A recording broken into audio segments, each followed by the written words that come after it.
મેં જો આદું ખમણી નાખ્યું છે. અત્યારે બહુ સરસ આદું આવે છે, પાકી ગયું છે આદું, એટલે આદુને ખમણી નાખ્યું છે. ચાલો જો બટેકા વડા ખાવ. અમારે આવડા બટેકા હજી તો એ મોટા મોટા પછી તેલ પાછું ઓછું પડશે એમાં ડૂબી નહીં સરખા.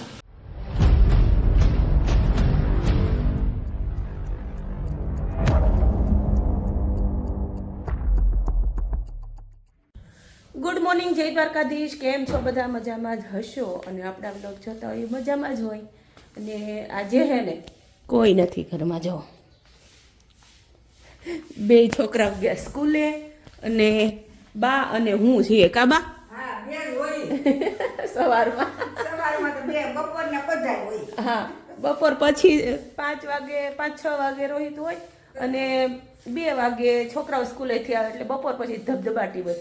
પણ અત્યારમાં એટલું કામ થઈ જાય ને કે વાત જવા જો, કોઈ ઘરે ન હોય. ખબર બપોર પછી એટલું ઉકલે નહીં. અત્યારમાં જો મેં જો આદું ખમણી નાખ્યું છે. અત્યારે બહુ સરસ આદું આવે છે, પાકી ગયું છે આદું, એટલે આદુને ખમણી નાખ્યું છે. આમાં બટેકાની છે કાતરી પાડવાનું મશીન આવે ને એમાં ખમણી નાખ્યું છે.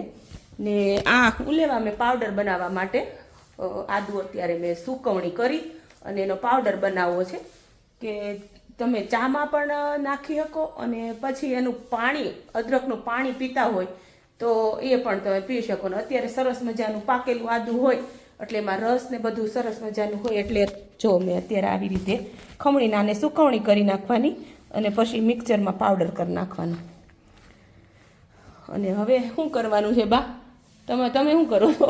ભીંડો સારો કરવો પડે ને, શાક બનાવવું છે.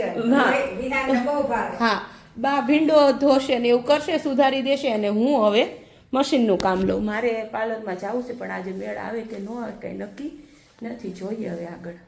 દ્વારકાધીશ બા. ચલો ભાઈ, હું જમવા આવી ગયો છું અને હું લાવ્યો છું આજે દાડમ. કેમ કે દાડમ બહુ સરસ મજાના મળતા હતા એટલે આપણે પછી રહેવાનું નહીં. મેં કીધું છોકરા માટે દાડમ લેતા જાય. વિહાનને દાડમ ભાવે ને. હા, અને દાડમ આમે અત્યારે હું છે દેશી દાડમ હતા ને એટલે લઈ આવ્યો છું.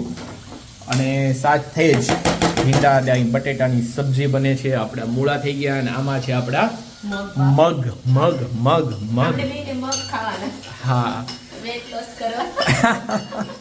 આજે તો આપણે કસરત કરી હતી ક્યાં સવારે. વજન તો ઉતારી દઉં જો. હા, ઉતારા પાર છે. હવે 6 મહિનાની અંદર જો ભાઈ વેટ લોસ જર્ની એમાં આમ રિઝલ્ટ સામું દેખાશે.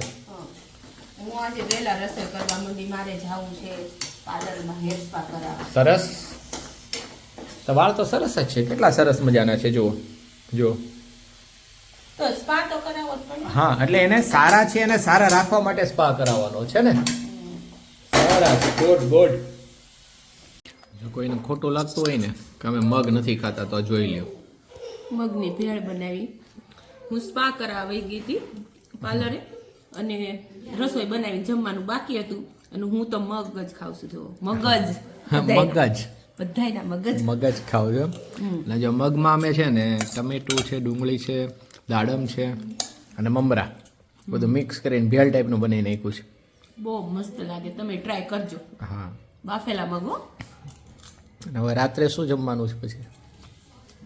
આ તો તમારું ફેવરેટ કંઈક બનાવે, બટેકા વડા. વાહ, સરસ. ચાલો તો મગ ખાઈ લઈએ છીએ અને ડાયરેક્ટ બટેટા વડામાં ભેગા થઈએ આપણે. ક્યાં પહોંચી તૈયારી? જો મસાલો બની ગયો છે. હા, હવે એની ગોળી તમારે વાળવાની છે. એટલે એ મારે કામ કરવાનું છે. ટેસ્ટ લો. ચલો ભાઈ ટેસ્ટ કરીએ. કમી કાઢો, કમી.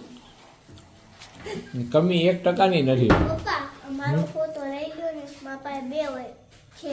એવું છે? હા, હા, મારા તમને. પાસે 1 છે તો લઈ લો ને તમે. હા, ચાલો લઈ લો બસ.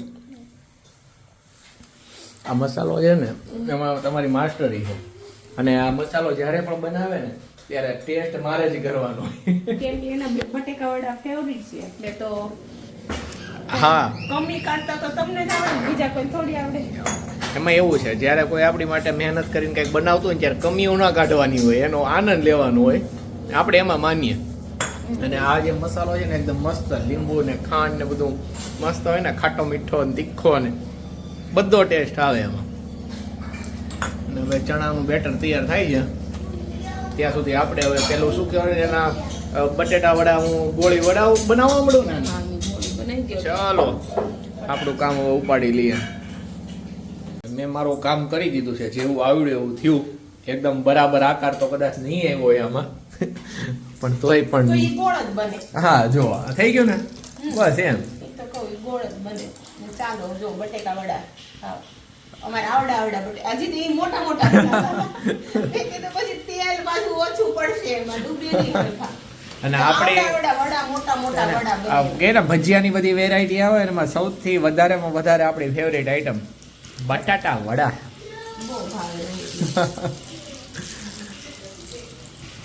અને છે ને હું જો પાવે લઈ આવ્યો છું કાર્તિક માટે, એટલે એને શું છે પેલું વડાપાઉં બનાવવું હોય ને તો બનાવી શકે. બાકી આપણે તો એમનેમ જ ખાઈ લેવાના છે. હમણાં ચટણી તૈયાર લઈ આવ્યો છું, એટલે એ કાંઈ પ્રશ્ન છે નહીં. ગ્રીન પડી હતી. હા, અને હું થોડીક લઈ આવ્યો છું. ચાલો હવે આ સાથે જો આજનો વ્લોગ એન્ડ કરી દઈએ. સબસ્ક્રાઇબ કરે જરૂર માં દબાવજો બેલ આઇકન. નવા બ્લોગમાં જલ્દી મળશું. સાંભળજો એન્ડ કરવાનો તો એન્ડ તો ઈ જ છે. ચાલો ત્યારે નવા બ્લોગમાં જલ્દી મળીએ. જય દ્વારકાધીશ.